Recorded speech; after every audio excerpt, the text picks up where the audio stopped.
Hello, listeners. Welcome to another episode of Geopolitical Cousins. Marko and I are back at it. It is late Monday evening. It's 9:21 p.m. here now, Central Time in Louisiana. This will come out tomorrow at some point, probably midday. Our producer was traveling all of today, so he's going to get on this as soon as he wakes up and gets it out. We'll get it out to you. But as we know from the last 24 hours, a lot can happen in a short period of time. I've been on the phone with clients all day. Marko's been on the phone with clients all day. He had to go to one more client call before he gets to call tonight. But I ended my night with you, and you were close to the end of Marko's night as well. Thank you for all the support. Thank you for all the comments. Thank you for everything. Keep it up. Keep sharing. Email me at jacob@jacobshabir.com if you want to get a message to us. Probably a mailbag episode coming if not this Friday, then next week. So keep on sending in your questions. I'm saving them all for us to take up next time we do a mailbag. I think that's all. It's crazy out there. Stay safe. Make sure you're hedged. Cheers and see you out there.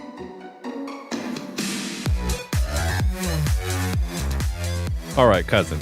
It's Monday, March 9th. It's 8:09 p.m. Central Time here in the United States of America, off the Gulf of America. This will post tomorrow morning at some point, so who knows where oil prices will be, the world will be at, who knows. When I went to sleep last night, it looked like oil was going to crest over 120 a barrel. By the time I had dropped my two daughters off at daycare, we were down to under 100, and then by the end of the day to 85. And last night when I went to sleep, cousin, I was really thinking, you know what, I need to use our next episode as a therapy session because I think I got this wrong. I've been laughing about this and how bored I was of it all of this year so far. And I made the same mistake I made with Russia. I was like, oh, I knew that this was stupid. So there was no way that the Trump administration could possibly double down on this. And I was beginning to doubt myself, even though I had kind of, I know we don't talk about our book that much, but I actually was long the things that you should have been long, not for these reasons. Like it was just kind of accidental that I was in the right position for some of these things. And now, of course, like I'm getting to the end of the day and I'm like, fuck it, I was actually right. like I should have been bored by this. It's a short thing.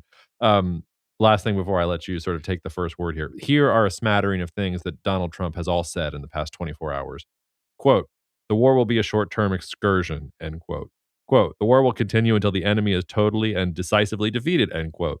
Quote, war already won in many ways, end quote. Quote, we haven't won enough, end quote. Quote, we go forward more determined than ever to achieve ultimate victory, end quote. Quote, I think the war is very complete, pretty much, end quote. End quote. The war is almost over. We are far ahead of the original estimate we made that the war would last 4 to 5 weeks, end quote. Lots of quotes and end quotes. Where do you want to start, cousin? Let's just start right there. Let's just start right there. Like,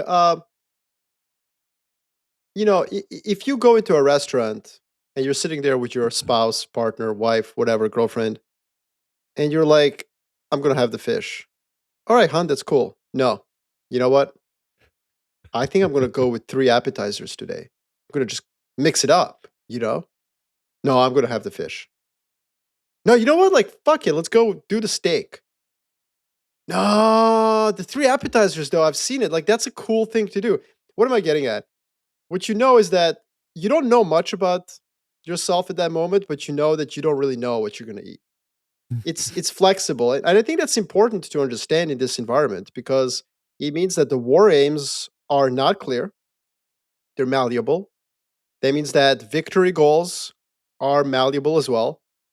And that goes back to my, point. I think you and I have talked about this over the course of the last year and a half, which is that President Trump, it's always a mistake to try to gauge his preferences.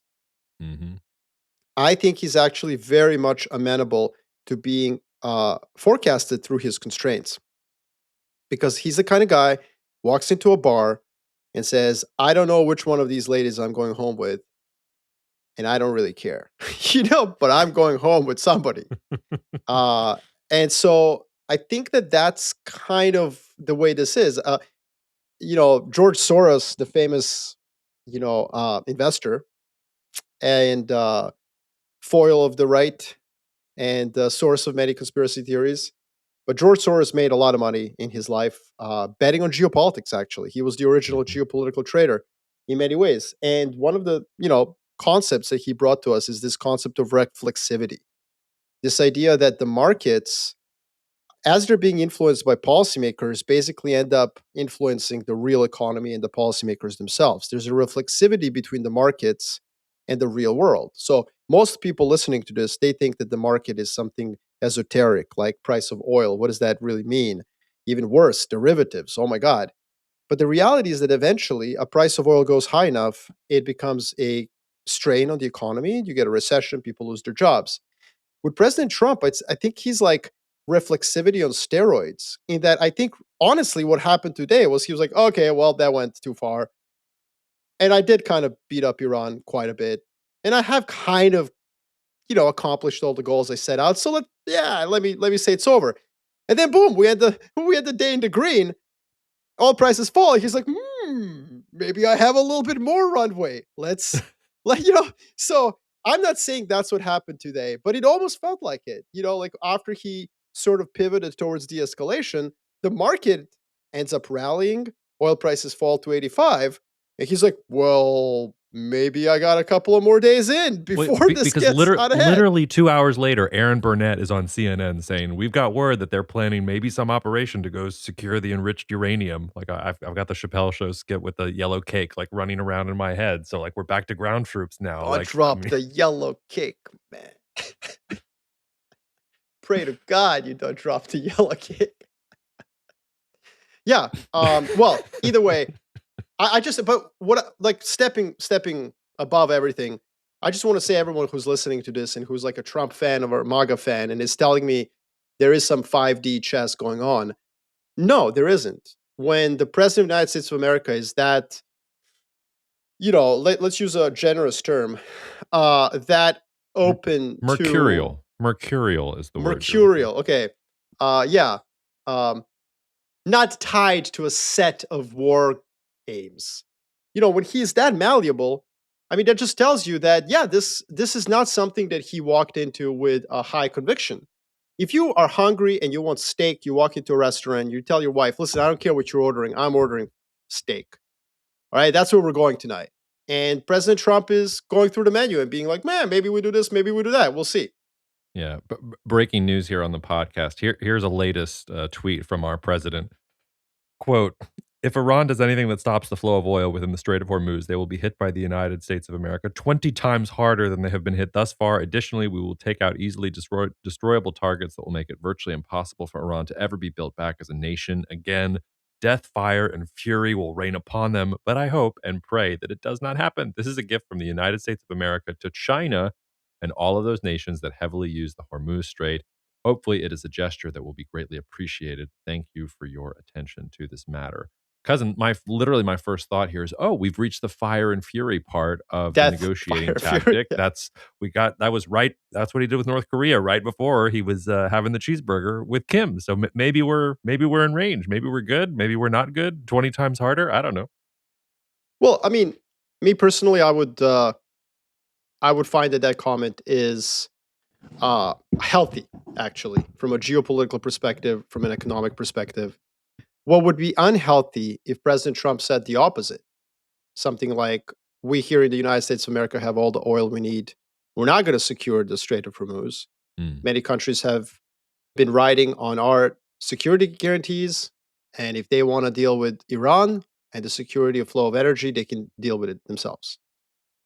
Now, again, if you're a MAGA fan, if you watch YouTube clips to get your information about geopolitics, you may... I mean, careful. Some people are watching on YouTube to get information. That's fair. But look, I mean, if that is the extent of your sort of dabbling in geopolitics, you might sit there and say, but wait a minute, what's wrong with that version? I mean, like, we don't actually import anything from the Strait of Hormuz. The United States of America imports negligible oil barrels that, if they didn't land in the US, would do nothing. The problem is it's an interconnected commodity. There's no way to prevent oil prices in the US. I mean, I just filled up a car in California, and it's, my fault for living here, but it was $5.70 a gallon. Mm-hmm. And so despite the fact that the US has healthy domestic, natural gas and oil production, energy costs are going to skyrocket here too. We cannot avoid a recession, even though Strait of Hormuz largely matters for China and the rest. So when I hear his comments, I fully expected this. I think you and I have talked on this podcast that there's this element of this conflict that will go punitive. I believe we use that term punitive. Hmm. Like there is a Hmm. moment when the US will just say like, look, bro, we're not going to chase your drones and missiles. Like we're just going to like hit your water treatment facilities. I think I said that on this podcast, and Israelis or Americans hit the desalination plant like days after we mentioned like this kind of a punitive. And that's what he means. And the part of the reason that I think that as far as the world economy is concerned, we're getting to the end stage of this conflict. And the reason I say that is that for two reasons. First of all, President Trump just basically announced to the world that he is going to take the gloves off. He is going to be punitive. This is what NATO did to Serbia in 1999 after they grew frustrated with Serbian tactics of avoiding direct confrontation with NATO. NATO decided, okay, cool, you're not going to let us fly beneath 30,000 feet. We're going to start destroying your infrastructure, your rail facilities, your factories, whether they're dual use or not. Like, we're just going to bomb you to the Middle Ages. As like General Wesley Clark literally said that we're going to bomb Serbia into the Middle Ages. So it became a punitive campaign.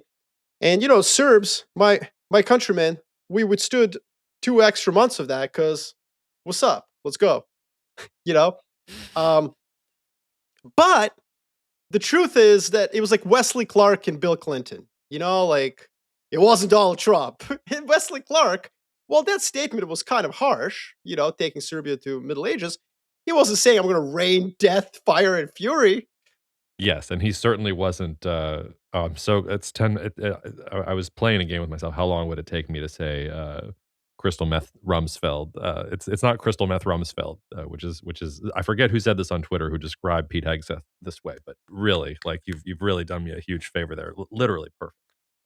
Well, yeah, I mean, like the Trump administration is not the Clinton administration. And when Clinton took the gloves off, it was still like relatively gentle. Like this is not going to be gentle.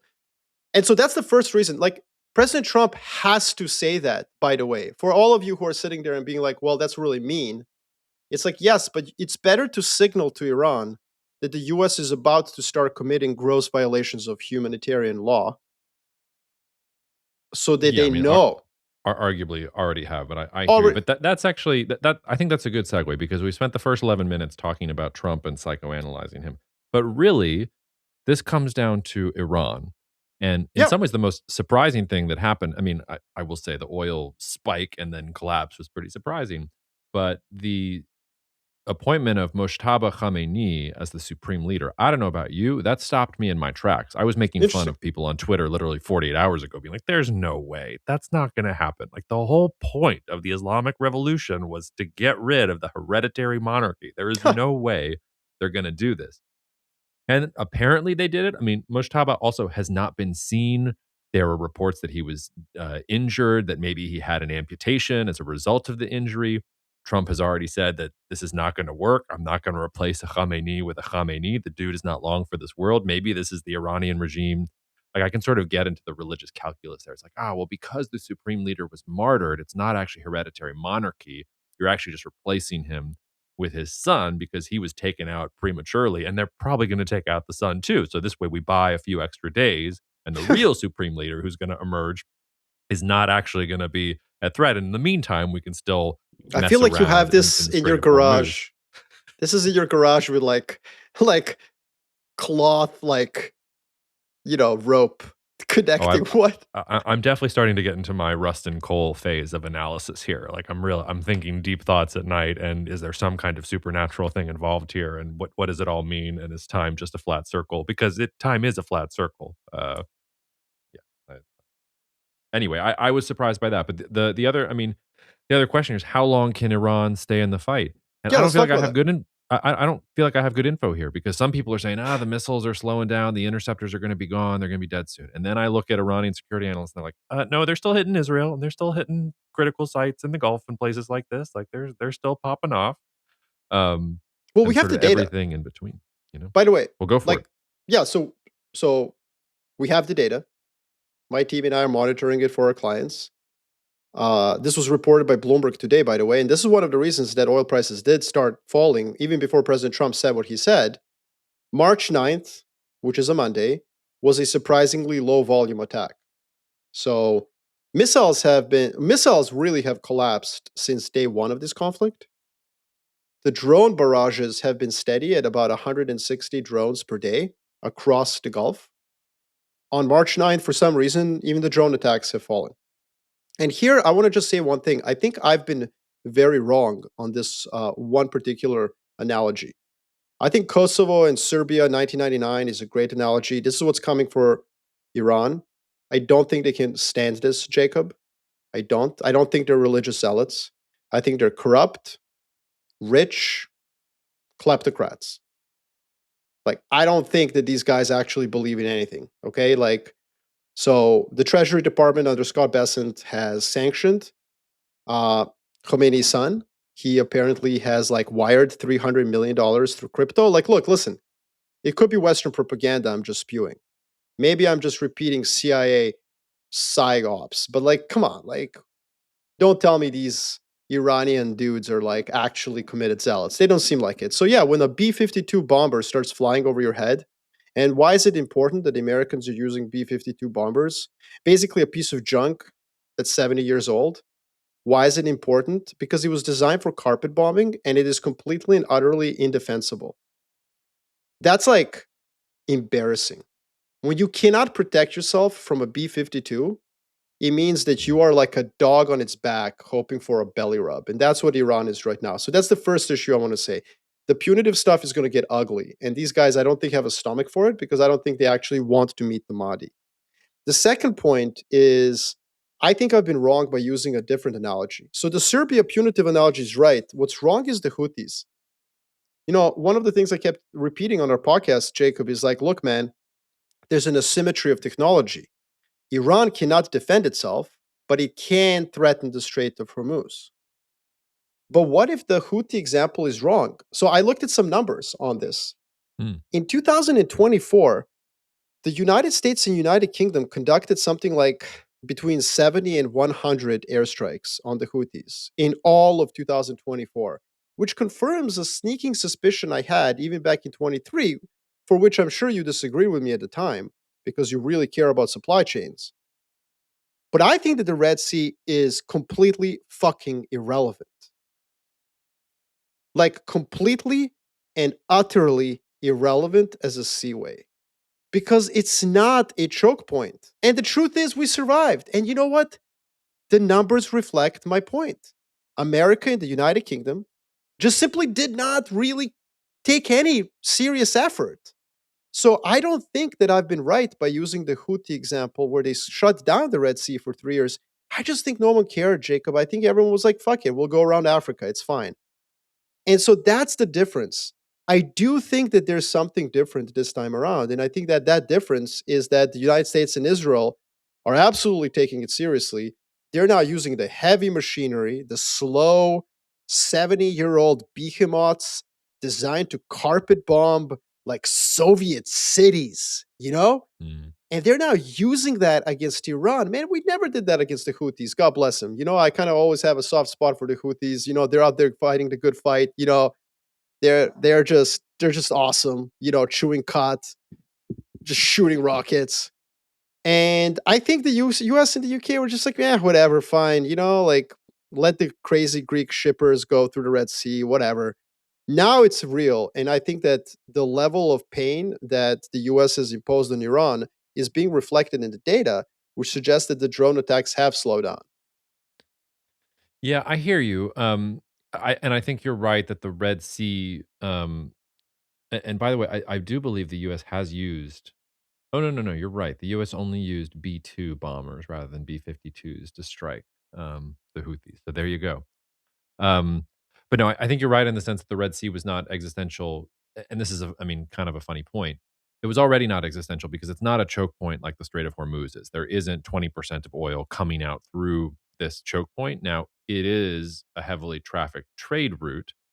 And if oil was 120 or 150 a barrel, having to go all the way around Africa, Mm, now the numbers mhm. start to add up. But the Red Sea was shut down when oil was 60 a barrel or even flirting with less than that. So when you're looking at those numbers, it's like, okay, like it's just a 2 week delay because I got to rearrange my ships and I got to go around Africa. And once you do that, you don't switch back unless there is some serious financial incentive to do so. So you're right in the sense that it's not a choke point in the same way that the Strait of Hormuz is. I don't know that there is another choke There point isn't. quite like No, the no, Strait of Hormuz. Jacob. Like even Malacca is not No, really like no, that. So, exactly. No, no, but this is key. We got to pause here. mhm. For all of you who are listening to this and you're not market participant, you're not financial guys. I know some of our listeners are like, bro, the only people listening to this are traders. I'm like, no. My scaffolding friend out in British Columbia, shout out to Rafer, the hero who shorted, who went long VIX in January of 2020 and bested many hedge fund CIOs. That guy's listening to this. So for those of you who are not seeped in a ludicrous amount of geography, I don't think there is, Jacob, another piece of geography like this. The Suez Canal ensured that the Gibraltar Straits are not the only way to enter and exit the Mediterranean. Mhm. And okay, fine, the Dardanelles, Gallipoli. Yes, the Bosphorus is kind of it has a Yep. similar dynamic, but it's not as important globally. It's really just why the Russians are screwed. The Russians, Turkey. It's important for that region, but like on a global scale, I mean, there's just like no place on the planet. Okay, fine. Yes, we could say that Bosphorus is critical, but other than that, that's wheat from Ukraine. Although even that is not critical, as we Well, found out because during the I mean, Ukrainian war. we had the proof in practice. Like it Thank just you. went over land to other places in To Europe the and got Baltic. out eventually. So, and yes, there was a large spike in the price of some agricultural commodities, but everything normalized. Like it was one good So, year basically for those hey, commodities. remember when that idiot came on our show and said the Abraham Accords don't matter? So here's one way it would matter. You know what'd be cool? You know what'd be super cool? If you could ship all this stuff through a pipeline to Israeli ports via Jordan. I don't buy the pipeline argument because pipelines can be blown up super Okay, fine. easily and Fair. sabotaged super easily. Like Fair. So what's it's a volatile region. Volatile region. You put stuff on ships. It's got to go through Strait of Hormuz. And so this is why the only thing that people look, the only thing market participants right now, investors are watching. So if you're not in the markets and you're just listening to us because we're funny, let me tell you the truth. Nobody trading anything cares about rockets to Israel. We just don't. Like Iran and Israel can like shoot rockets at each other for the next like 10 years. Cool, whatever. Investors only care about stuff being put on ships and transiting through this unique piece of geography on the planet. Like to use your Dune analogy, because I know you're a huge fan and I am too, like Middle East is not Iraqis. Like Strait of Hormuz is Iraqis. Like this is the most important piece of geography on the planet. It really is. And we're seeing that today. And so the question now becomes, does Iran have anything left to threaten it? And I think that one of the reasons that the market kind of calmed down today is not just because of President Trump flip flopping and stuff, but it's also those numbers did really kind of dip. It starts, I was operating under the assumption that if the Houthis could do it, well, Iran can do it. But when I actually dug into the numbers, you start seeing like nobody really cared about countering the Houthis. Like it just wasn't that intense of an operation. And the other thing that I think we should also point out is I think the Houthis just have an extremely high pain tolerance. They Yeah. live in a place where, like, if you bomb the Houthis into medieval times, as Wesley Clark said he would do to my homeland, I think the Houthis would be like, bro, we're there. Like, have you been here? Like, we're already in medieval times. I'm not sure that that's the case in Iran, which is a like economy in trouble, but it's not Yemen. Iran is a sophisticated, complex, modern economy with highly educated people. Like I mean, I don't think that anyone in Yeah. Iran is looking I, I forward to that.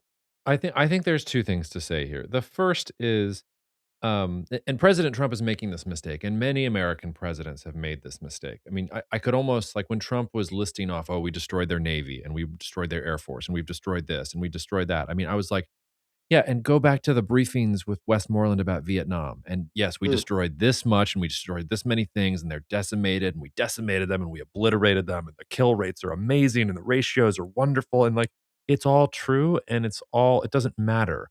Like, it doesn't actually stop what you're talking about, which is can you block the Strait of Hormuz? And all you need to block the Strait of Hormuz is you have to be able to blow up one tanker a month, Yep. every 2 months. It doesn't have to be with an anti-ship missile. It doesn't have to be with anything fancy. It can be, by the way, I finally watched Syriana. What a weird time to watch Syriana. Yeah. It just has to be the random Pakistani kid on the boat with the bomb driving it straight into the thing. That's With a all it Stinger has missile, to be.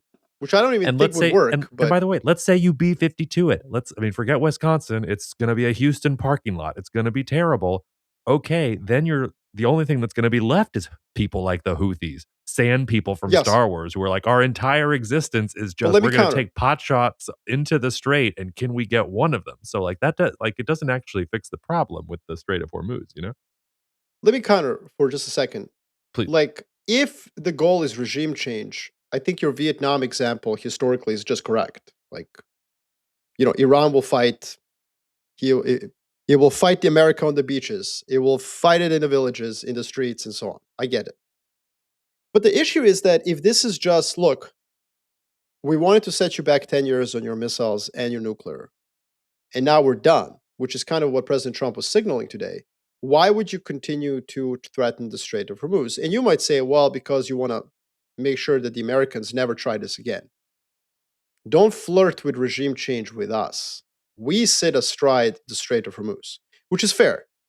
I just do think that we have to understand that at that point, the punitive era campaign, like, how long are you going to hold out? I understand why the Vietnamese held out as long as they did and ultimately defeated the US, because the goals of Americans at the time were much loftier, much more difficult to achieve. Complete regime change, reunification of Vietnam under the South's Well, yeah, but leadership. for the Vietnamese, the problem with, there were many problems with Vietnam, but if you want to like put it down into two sentences, it's that the United States thought it was fighting a Cold War battle, and Vietnam thought it was fighting a battle of national self-determination.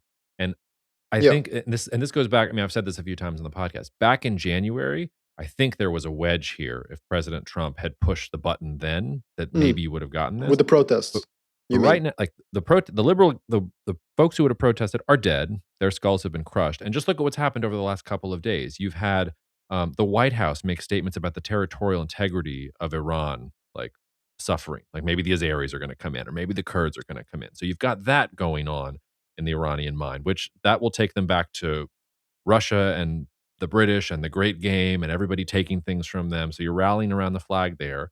You killed the supreme leader and his children and his grandchildren in his own home. Like you're rallying around the flag there as well. And then the Israelis struck, what was it, 30 oil depots in Tehran, and you've got those black, clouds coming in and sulfuric rain and everything else raining down. Even Lindsey fucking Graham came out and criticized the Israelis for going too far today and hitting the oil depots in Iran. Like that's how bad that was. So you're going to get this rally around the flag thing for Iranians in the short term. But this is something that I thought really were ahead of the game on.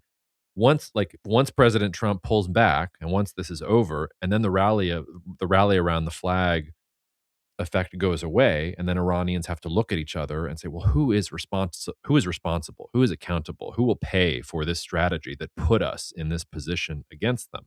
And then you're in total regime instability land. And this goes back to, and then it just has to be one ragtag group of militants who want to hide out in the mountains, who have a good view of the strait, to knock out shipping in the Strait of Hormuz. And then there's nobody you call, there's nobody you carpet bomb, unless you're going to deploy, special forces, the Delta Force, like on the ground to get rid of every single one of them. Like you're kind of still at risk there. So it sort of creates a scenario where 6-9 months, maybe like Iran flips, but there's enough unrest in the region that we're still talking about the Strait of Hormuz being blocked. So yes, that is the nightmare scenario. I agree with you. I guess I'm taking the other side just based on the last 48 hours of data, and that's what I'm trying to say. What has changed since the last time you and I got on a podcast? And I think what's changed to me is, number one, clearly Israel and the US are ready to take it to a punitive place, Mhm.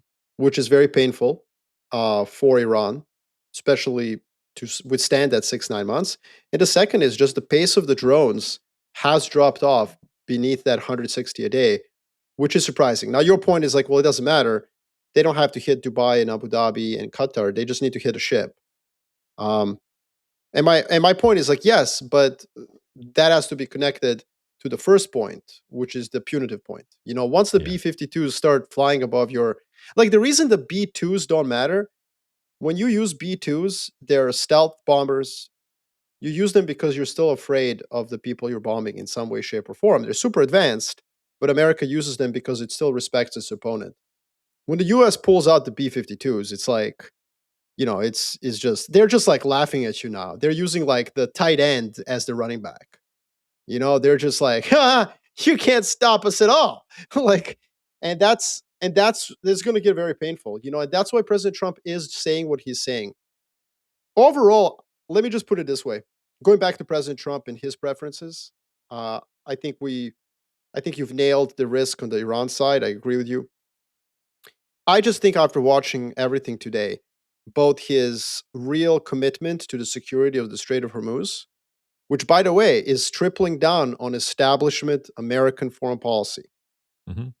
My fear was that he was going to go into some sort of an isolationist, sort of, like MAGA sphere, where he says, I don't actually care about oil transiting the Strait of Hormuz. He did not elect to do that. Not American, yet. I mean, there were reports today that they were talking about limiting energy exports and that the United States is self-sufficient. Like that's in the background. Those talks are there in the background. So it's not a zero on that signal. But I agree with you that the preponderance of the evidence is what you're talking about. But there is some counter evidence. yeah. So look, all I'm saying is that if that is the case, if he is willing to take it to a punitive place with Iran, I think at least from the American sort of side of this, because it's a game theory with US, Israel, and Iran, and maybe some others, I think that's important that he's reiterated that. And I also think that, that he's a reader and he's going to do something about it. So I do think that President Trump is now starting to think about downside risks to the US economy, to global economy, to markets, to everything else, to his legacy. And so, I mean, at least that side of this equation is moving in the direction which I think is positive for eventual de escalation. And by the way, it's not because of tacoing. Trump always chickens out. That's the popular meme. It's not just because of that. Like, again, and we talked about this on this podcast. I mean, I do think that objectively, President Trump is going to be able to say, we set them back by 10 years. Missiles, drone manufacturing, drone capacity. The Navy is sunk. The whole Navy is sunk. Like, this is a fact. When Did you you go see that down, insane part of the press conference where he was like, I preferred to keep the ships, but the guys said they just like blowing them up is more fun. So they blew them up. But I thought, wait, maybe we could keep the ships. It's like, what are we like? what are we talking about? Yeah. I mean, Oh, I also did to lighten it up just for a second. The last podcast was called Heat Check, and we were trying to find the right heat check analogy, but I think we actually missed the metaphor just a little bit. It's not that President Trump is throwing up heat checks because I don't think it qualifies as a heat check yet. He has to do a couple more. But I think to steal from Bill Simmons' parlance, he's the American irrational confidence guy. That's really what he is. So now I'm wondering, like, if like, I mean, this is going to be imperfect, and I'm sorry if he's not going to be listening to this, but I'm sorry if he ever listens to this because I actually really really like him as a basketball player. But is Donald Trump Russell Westbrook? oh, Like, is okay. it's just I'm just gonna barrel like 110 miles per hour full speed at everything, and I'm getting my stats. I'm stealing my rebounds from you, so I get my triple doubles, and I'm done once I get my stats. And it's okay, 41 and 41. That's all I need. Like, I don't need anything more than that. He's the irrational 41 and confidence. 41. The Sacramento Kings are not 41 and 41. So, look, the Well, yeah, reason I'm that talking I about the don't, Thunder days. Now it's yeah, the I don't know if we can do that.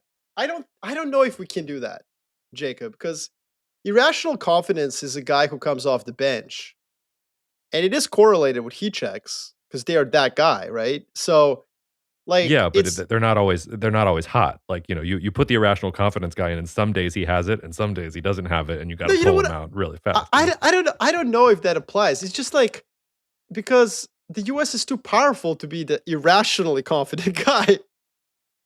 Well, Qatar. yes, the American military covers up all manner of sins. I agree with That's that. right. But I just mean the way that he's going in. He like, Like woke Muammar up one day and he was like, Gaddafi. you know what? Jacob, Iran. the, Let's the, do Iran. I've decided that. Let's go. the, I think the OG irrational confident guy was Muammar Gaddafi. That was like, he was just Yeah, like, he was up there, yeah. I think that's a good one, right? Like, I think, no, I don't know who the US is. Maybe like Embiid in its MVP season, you know? Okay, this is Mhm. going to be a tortured analogy. Just hear me out. Everyone who is not in the Venn diagram cross section of basketball fans and geopolitics. You guys can go brew some tea, see what the kids are doing. Maybe like go into a sprint if you're on the treadmill for the next 5 minutes. But hear me out. Joel Embiid was an MVP in the NBA. He's an incredible talent. Quite frankly, the only reason the United States of America beat the Serbian team is because Joel Embiid showed up in that fourth quarter. I mean, Mhm. and Steph Curry, did some fucking 3 pointers. But like Joel Embiid, when you see him taking those mid-range jumpers, you're like, bro, just go inside.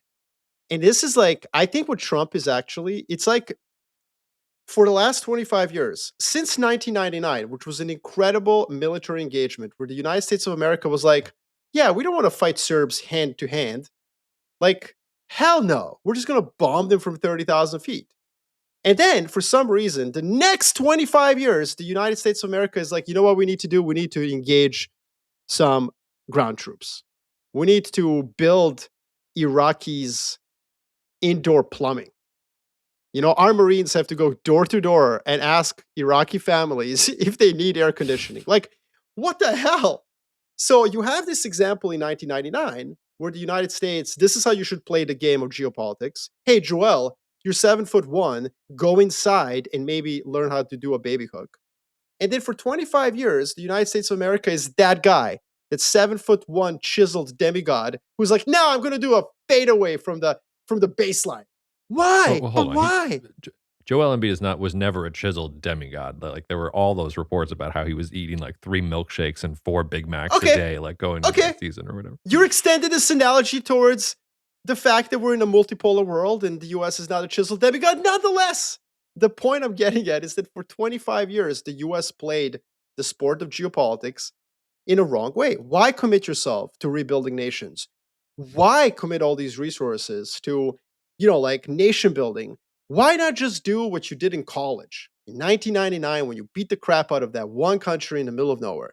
And President Trump has like, that's to me the basketball analogy, if you will. It's not the Yeah, heat so check. It's not no, irrational confidence. It's like the you're guy who's going back to his roots and being like, oh shit, it's I not don't even that. have I to. think that's too torture. What you're really talking about is Shaquille O'Neal. Yes. Like it's Yes. just Fair. brute force and power. I'm not going to learn to shoot free No. throws. I'm not going to No. get in shape. I'm just 320 pounds and I move really fast and I'm going to shove it down your throat and Yes. I'm going to break the backboard and I'm going to like Yes. embarrass you and we're And just Iran is Chris Dudley on that famous dunk. Like, this is what it is. Like throwing a basketball at Shaq. Like, as Shaq is like, what? That basketball is like a drone over Strait of Hormuz. Oh. Look. Yes, All yes. The Iranian hypersonic missile is Chris Dudley lobbing that basketball across the floor, and Shaq is just like, "You okay? Like now you're gonna see the B-52s. Like now we're coming for you. death, fire, and fury. Death, fire, and fury." Okay, wait. So the second point though that I wanted to make was that I sort of brought this up with Ed, but I keep on circling it. If I was advising Chinese leadership, Japanese leadership, South Korean leadership, Indian leadership, any one of them, I would be telling them, the Strait of Hormuz, it really is geographically unique. There is no other choke point like it. And there's also no compelling reason that your country should be dependent on it. You could have decided 10 to 15 years ago not to be dependent on it. Why don't you start making your plans today? Take the gift that President Trump is offering you. He's offering to open up the Strait of Hormuz. Cool. It will probably be open soon, but you should start making plans to no longer depend on this region anymore. Because who, after this entire episode, if they have a choice, and not all countries will have a choice, like Pakistan, sorry, you're not going to have a choice. You're not wealthy enough, like whatever. But if you're Japan, if you're China, if you're even India, you don't have to be dependent on this region. There's enough renewable technology and shale and everything else out there such that you don't need to be importing things from the Persian Gulf. Where am I wrong about that? You think people are just going to get lazy and it was just a 1 day price spike and we're done? Because I look at this and if you're one of these countries that is dependent, it should be a major inflection point. If the United States couldn't figure out the Middle East when it was in the Shaquille O'Neal moment of its flourishing, what makes you think you're going to deal with the Middle East? This is just how it's going to be for the next 10 or 15 years. I just think it's difficult, Jacob. I mean, China is a pretty competent country run by relatively competent, policymakers. Sure, many bad things, many good things. They are trying to do what you're saying, what you're asking them to do. They're Yeah, trying to and they're sitting convert. pretty right now. They're in the Uh, best position of all these countries in terms of their relationship maybe. with the Strait of Hormuz. Well, no, maybe because they have significantly expanded uh their strategic reserve. You're correct about that, but they're extremely vulnerable to Strait of Hormuz still, just as much as South Korea, Japan, or Taiwan. So, Yeah, but no, if I mean, China keeps building renewables and uh nuclear at the pace that okay, they currently are, in 5 yes. years, probably So not. I've done the math. It's more 10 years, 10 years, okay. but this is literally what I'm working on right now because it's actually a critical geopolitical question. Like, when does China invade Taiwan? And the answer is when it doesn't have to depend on my taxes, my dollars, financing the Fifth Fleet to save them. And I think the answer is 5 to 10 years, depending what you think they would do in a case of a conflict. So the math gets a little bit complicated. Like, how much do you want to ration energy at that point? How much do you want to take Mhm. from your civilian economy? How much do you want the war with Taiwan in the future to be painful for your citizens?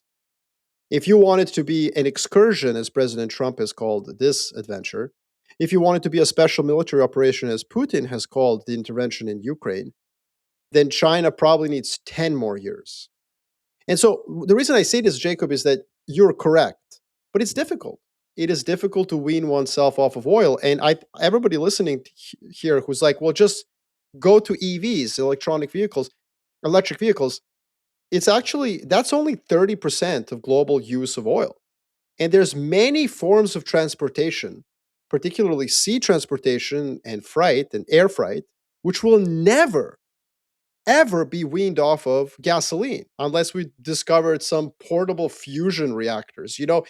There's just certain things we will never be able to power without diesel or kerosene, in particularly the military stuff. And this was where Pete Hegseth was like, solar power is for sissies, like you're not going to power a Don't fighter call him jet. Pete Hegseth. We're calling him Crystal Meth Rumsfeld from now on. I'm You're not not going calling to him anything. power a fighter jet with a battery. It's like, okay, bro, like, yes, that's No, true. you could power it with sustainable aviation fuel grown from soybeans in the American Midwest. Scott Bessent, that North Dakota soybean But farm. listen, There you go. but listen, Connect but the listen, dots. Jacob, here's the reason that Pete is wrong. Pete, as if he's my boy and we go raving. Yeah, your Uh, boy. Here is why Secretary of War Hexet is incorrect. While you may not be able to power a fighter jet with a battery, converting the American fleet to EVs would allow the US military to have access to more fuel in case of a conflict. And that's what the Chinese are doing. The Chinese aren't like, girly men, as Arnold complained.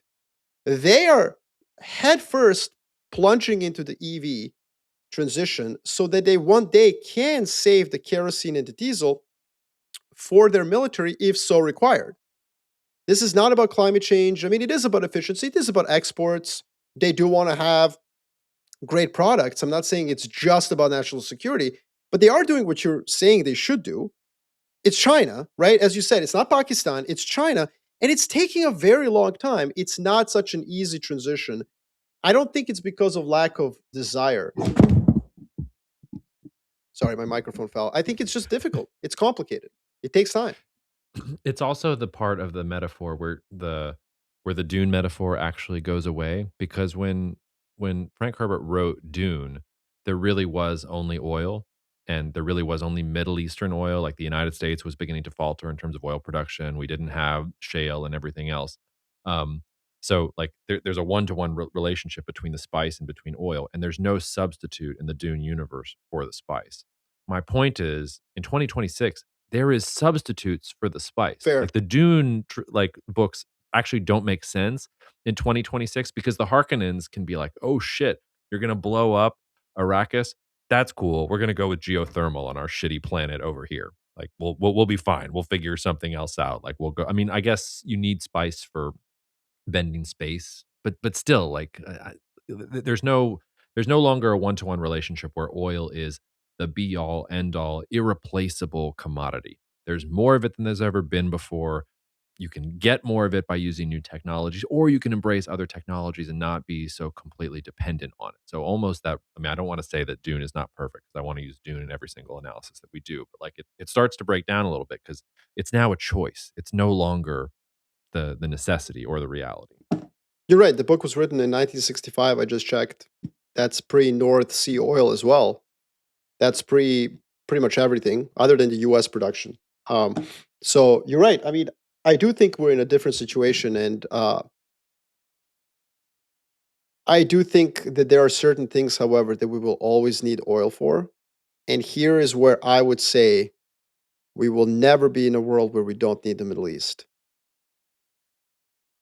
So currently we use about 95 million barrels a day of total global production. Transportation, the light vehicle and trucks, which can be converted, is about 30% of that. Let's say 40% to be generous. Let's say 50% to be super generous. Like we managed to find alternatives to oil and we cut the global production to 45 million. The truth is that Middle East barrel of oil is still the cheapest. And they produce about 20, I think, million altogether, maybe 25. No, it's 20. It's about 20 million barrels. So the Middle East will produce half of the world's 50 million barrels of demand, even when we achieve your world, Jacob. You know what I mean? Because if you want to have cheap oil, you'll always have to rely on Saudi Arabia and its GCC cousins. I don't, unless we decide, no, it's too volatile, let's pay $80 a barrel for that sweet Canadian tar sands. Oh, Canadian tar sands no longer break even at 80. It's come down. Not we decide. It's what if the Strait of Hormuz closes every couple of years? Like what if these types of conflicts start happening? I mean, the Strait of Hormuz, like this was the thing that never happened before. This was the thing that everybody was afraid of. Yeah, go. Great point. So first of all, that is my nightmare scenario. I think I've floated it on this podcast as well. A decade-long and I was dismissive of it at first, and now I'm in the now garage. The tables have turned. Like taping the push pins on the map. Yeah, now the tables have turned, baby. Okay, look. Let's talk about something you and I have not talked, and I'm surprised you haven't brought this up because you're a little bit of an India file. I am, yeah. Sure am. So did you notice how there were two Iranian, I think, frigates or destroyers? One was sunk by the Americans. The other one was given refuge by India. Okay, so why? Obviously, India is trying to be nice. 180 people don't have to die. But I think they had also invited the Iranian frigate for the exercise. So it was like, it looked pretty bad if you invite them and then you get blown up by the ally. Well, one of them did get blown up now. Yeah. I think India is just trying to do the right thing here. But I do think there's another thing here.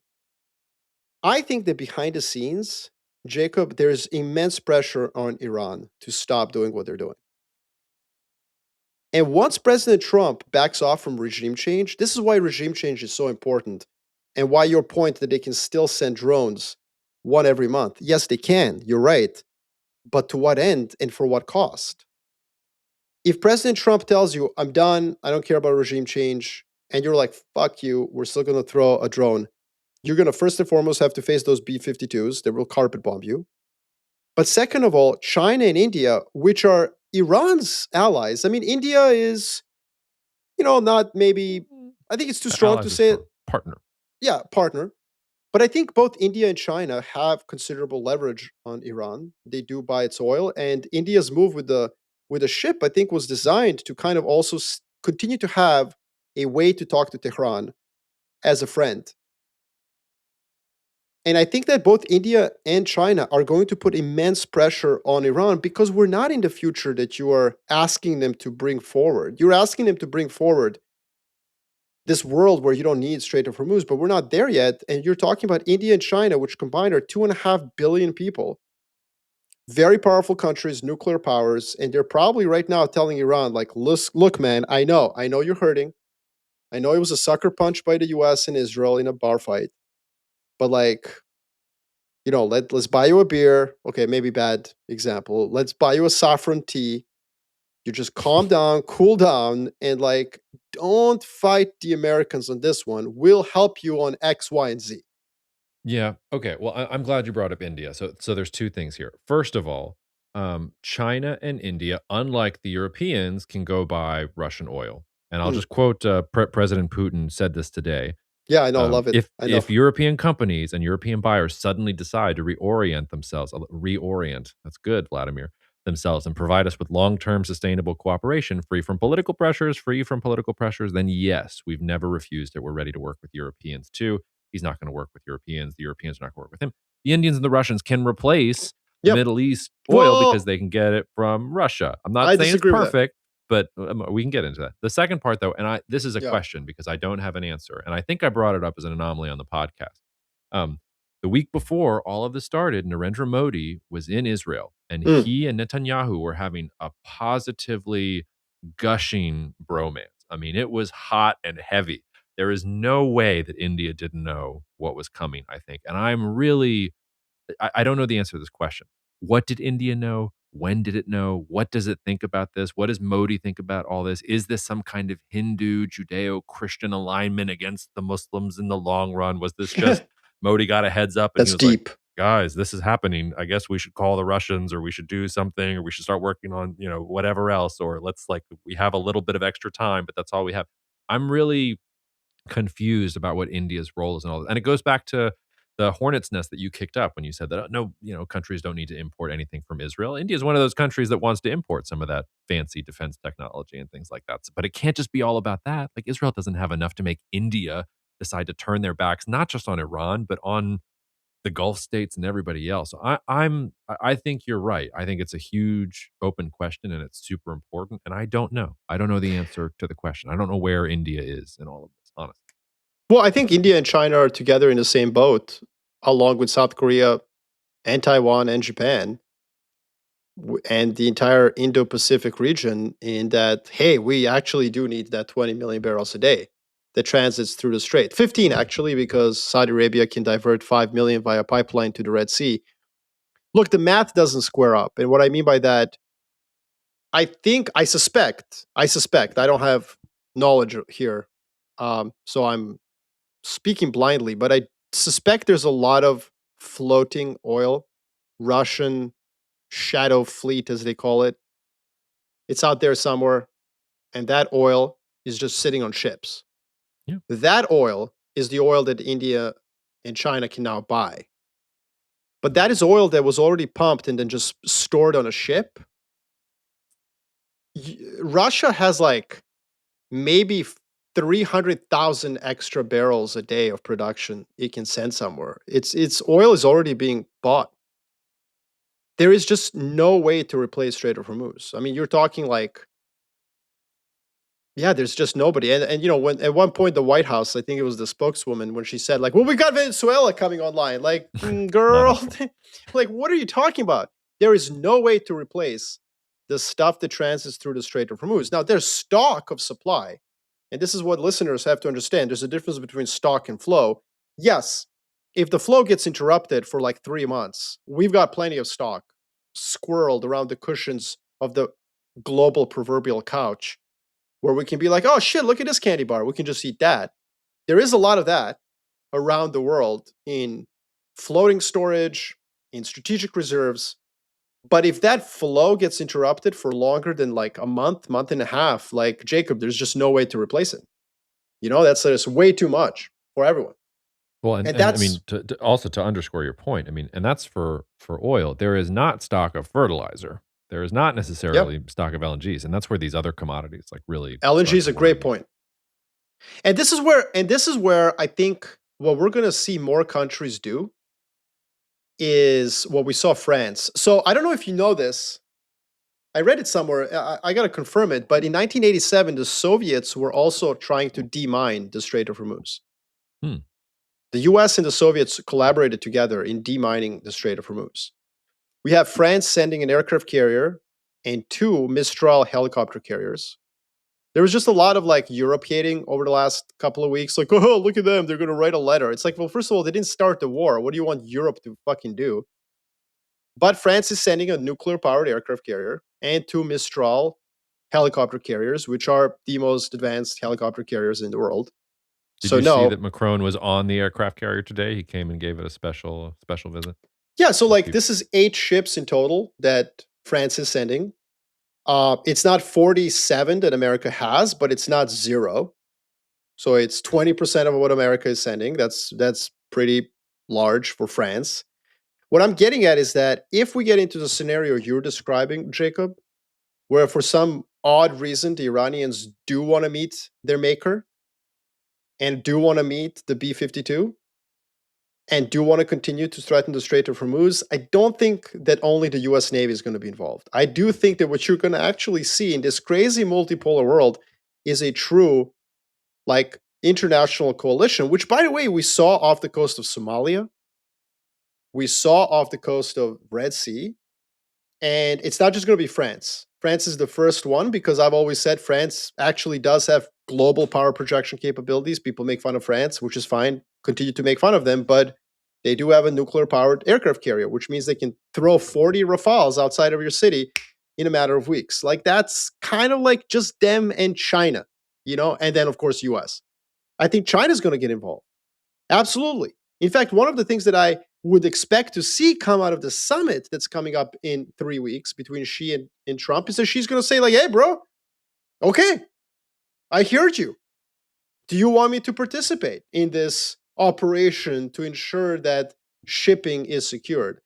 And I do That's think that, interesting. You think that the Chinese will deploy a carrier strike group to help police ships going through the Strait of Hormuz? well, they deployed destroyers off the coast of Somalia. I forgot what class of ships they sent, but they Yeah, did participate. we're talking about something very, very different, like the Somalia, whatever. Like, But why? no Why? offense to Well, the first of all, Somalians. yes. First of all, it's different in that this is infinitely more important to the Chinese. Mm-hmm. Correct. So this actually matters to Beijing and their economy. And second of all, this is Donald Trump, baby. Like if you offer to alleviate the burden on the American country for global defense, like why would Donald J. Trump say no to that? That's like the most MAGA thing ever. Like, oh, you want to do your job? You want to clean up this? Okay, fine. It is the mess I made, so maybe a bad example, but it matters more to you than it does to me. It's the ultimate MAGA move. Like, hey, I got the Chinese to finally start doing their job. This should be their responsibility. Yes, I decided to invite the Chinese to police the Strait of Hormuz. They I will know now it be sounds weird. responsible for. I know Yeah, it no, no, sounds weird. I no. know it does. I like it. It's out there. Like if it happens, like yeah, you're breaking my brain a little bit. I mean, India should get involved. Like, Yeah. but honestly, like in this particular situation, if Iran chooses to do what we both fear that it might, it does become a global problem. Now, again, people who have liberals listening to this are going to tear themselves apart now because they're going to be like, no, but America did this. It's America's fault. It's like, yeah, but at that point, like, we're past that. No, Like, if you're truly there, it's not about being liberal. You have to go. And let me be very, very clear, listeners. I don't want to get any hate mail about this. This Iranian regime, there are a bunch of theocratic, like ideologically poisoned, sinister assholes. Like there is nothing I like about them. But if you are, buying into like the resistance ideology, there is some small part of you that has to be like, I mean, like if what you say comes true, so everybody's gonna be against them, literally everyone, just because they have the oil. Like this is what Iran has always feared, going back like 100 years, that they were going to get screwed because they had the oil and everybody else wants the oil, and they'll say whatever they want to say about it. But ultimately, whether it's the Chinese or the French or the Americans or the Russians or the Soviets when they were the Soviets, like either you give us the oil or, to your point, you meet the B-52s. Like now maybe you understand why this population gave its future over to a bunch of ayatollahs who were promising them, delusions of grandeur. I don't know. There's some small part of me. I mean, I don't feel bad for the regime, but I feel bad for the Iranian people. Like this sucks. well, yeah, it does. And that's why, um, you know, they better not go the punitive route. Well, they're going. I mean, do you see any sign that they're not? I see no sign that Iran is ready to throw in the white towel. Well, If there's a if couple anything, of, I see the opposite. I don't know about that. And the reason I say this is yes, they chose. Let's get back. What's his name? Mujtada? Mojtaba Mujtaba. Khamenei, first of his name, defender of the peacock throne, and blah blah blah blah blah. Let's get back to Mujtada in a second. But you ask the question, do I see any signs that they're rolling back? I do. Let me give you my read of the situation. First and foremost, I made fun of President Trump for being like me in a restaurant where I don't know what I want to order. I end up eating my girl's food because I ordered wrong. Yeah. But like, let's talk about their verbiage. Oh, everyone can transit. Only Israelis and Americans can transit the Strait of Hormuz. That's what they said on Friday. Today, it's anyone who kicks out the Israeli and American ambassadors, any European country, any European or Arab state that kicks out the Israeli and American ambassadors can get their oil through. No mention of India and China. I guess they're scot-free, baby. Yeah. So what am I getting at? I mean, they're already themselves equivocating. And again, just like if you go into a restaurant like President Trump and you don't know what to order, you don't know what to order. Just similarly, once you're like Iran is like the father who keeps moving the goalposts and then the kids walk all over him. They don't. Here is what a mean, like I mean business Islamic Republic would say. The Strait of Hormuz is shut. Thank you for your attention to this matter. Mic drop. That's what they would say. Not like, oh, if you kick out the ambassador, but he comes back, and then you tell him, pack your shit up in a U-Haul, but you got to use our moving company that's been like approved by a halal mullah, and then, you have to send a FedEx and a fax to a number in Qom. No, come on. They're just like, they're fishing here themselves. I mean, that's a sign to me that they are not ready for this. And the other sign that they're not ready for it is because, well, again, the drone operations seem to be flailing. Yeah. And by the way, going back to Mujtaba, yes, picking this guy seems like provoking Trump. On the other hand, like if you're going to make a peace with Americans, you can't use a liberal supreme leader. You know what I mean? Like you need somebody who can actually stand behind a regime. So I'm comfortable with a hardliner. Sometimes, it takes a Nixon to go to China. Maybe it takes Mujtaba to like make a deal with the Americans. The problem with, I mean, maybe, but his dad, his wife, multiple members of his family were killed in the strike on the compound. So this is like Nixon, if also the Chinese killed Nixon's wife, and what was the name of Nixon's dog? I forget the name of Nixon's dog, and whoever else was important to Nixon. Not that anybody was important to Nixon because it was like a borderline sociopath, but like, you know what I mean? Like this, like Mojtaba, like I mean, maybe he'll do it, but like I cannot imagine his background and also what just happened to him that he's going to bend the knee. That seems to me like a vote of defiance. And maybe that's why I said like that's where I'm getting all in my garage with the push pins, because it has to be like, okay, maybe they're buying themselves a couple days. Like we just need to mess with the Strait a couple more days. We need to show people that we can actually drive up the cost 100%. a little bit. Then they'll assassinate this guy. Then we'll put up the guy who negotiates. I agree with that. And then we can figure out where we got to go. But we haven't shown that we can do enough yet. Just to be clear, we have no idea what's going to happen. But I do think that scenario you just outlined. There's like, let's say 3 scenarios, right? One scenario is like once Trump says, "I won," the Iranians come back and say, "No, we won, but we're good." So that's that's an unlikely scenario. We agree. The second scenario is like the Iranians have to show the rest of the world like that they might be willing to take that B-52 pain in the face for at least a week. Yeah. And then the final scenario is this is a decade-long thing. They found Allah again. Like they're waiting for the Mahdi. Let's go. And I think that last scenario is unlikely because I just don't believe they're actually religious zealots. I think this is late stage communism. This is late stage Soviet Union. This is the part of the evil empire where nobody actually fucking believes Senator Palpatine, Emperor Palpatine anymore. Everyone's in it, for the imperial credits.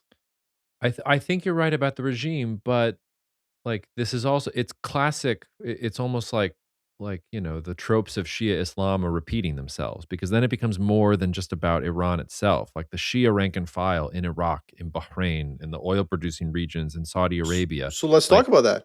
But let's talk about well, that. I'm not an expert enough to talk about it. We'd really need Kamran on. It's just to say, like, you're right about the kleptocratic bros at the top, but what is happening to the people on the ground who are being like they're watching their oil depots go up. They're watching the sulfuric whatever rain down upon them. The B-52s are coming. Everybody's out to get them. Nobody is protecting them. Like their backs are So against the wall. Their religious leaders are being killed. The fatwas are being put out by the Iraqi Shia Al leader. Sistani.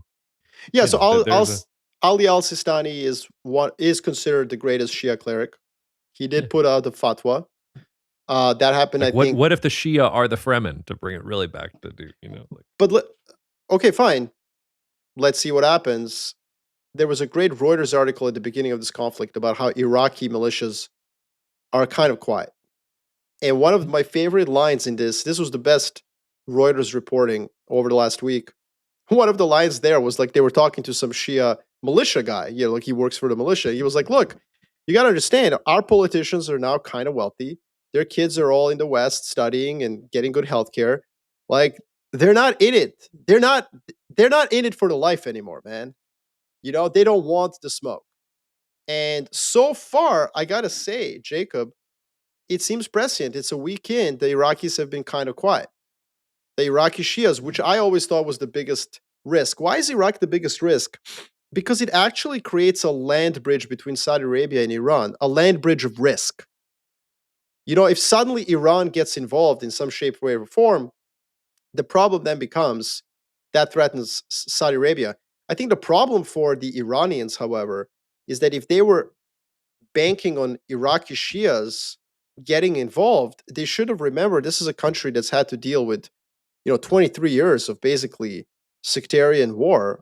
I just don't think anyone in Iraq is looking for another decade of this stuff. And so that's why Mhm. you haven't actually seen anyone get involved. I mean, I think maybe it's as simple as this. The Occam's razor here is that Iran is very alone. Very alone. Who is there to help them? Russia obviously is loving what's happening. Sanctions are being removed, oil Yeah. prices high. But what are they going to do? Send Iranians some drones they bought from Iran 12 months ago? Like what is Russia going to do in this moment other than moral support? And probably yes, I do assume that Russians are helping them with intelligence. Like, hey, here's a base, here's an American base. Like, and it was funny because when Trump was asked about that on Air Force One during one of the Great press line. gaggles, Credit where credit's due. yeah, He had the right right? answer. He was like, well, we do it to them. What do you want me No, to no, no, do? no, no. His Sorry. his answer was if they are, they're doing a terrible job. Oh, yeah, that's right. That's another one. But first he Like, said, perfect. we do it to It's them, amazing don't because we? not because 95% of the time the man is a raving lunatic, and then he pulls that out, and I'm like, is it all an act? Like, is there really No, a brain in no, there it's not an act. somewhere? I think he was made for TV. Like, I think you're underestimating like his natural talent as just an entertainer. If real people weren't dying, like this would be a great television show, right? Like we're all gripped. He's flip flopping left, right, and center. Oil prices are going up and down. I mean, he's created a whole industry by himself, including ourselves. Like, holy shit, we're swimming in Trump's wake. Unfortunately, of course, real people are dying, both in American allied countries and in Iran. Um, but yes, he definitely knows how to crack a line because he was made for TV. All right. Last word to you. Anything we didn't hit before we get out of here? We will be back on Friday to pick up the carnage of the week and see where we're at. And who knows where we'll be between now and then. I don't know what the last word is. I think one other thing we didn't talk about. We talked about all sorts of ways in which I think Iran is starting to signal that they're not in it for the long haul. But one other thing I would say is that they've been very quiet over the last, let's say, 12 hours. Like Mhm. since they picked their new supreme leader, Mujtaba, and since President Trump went back and forth, tacoing, as people like to say, they haven't really said anything. And I just want to leave you with this thought, Jacob. I just wish Monty Python was still with us. You know, because I think a skit, a little scene that only Monty Python could do. This is what I want. This is what I want for my birthday, Jacob, for my like 50th birthday one day. I want somebody to recreate a Monty Python skit where several senior Islamic clerics who have spent decades studying Islamic jurisprudence have to explain to Mujtaba the taco trade. That's it. That's the skit. It's like 7 minutes of basically 7 dudes in robes with PhDs in like Islamic Shia theology being like, so look, it's like when this guy Donald Trump, he comes and he says X, but it's really Y, and it's called taco because it stands for Trump always chickens out.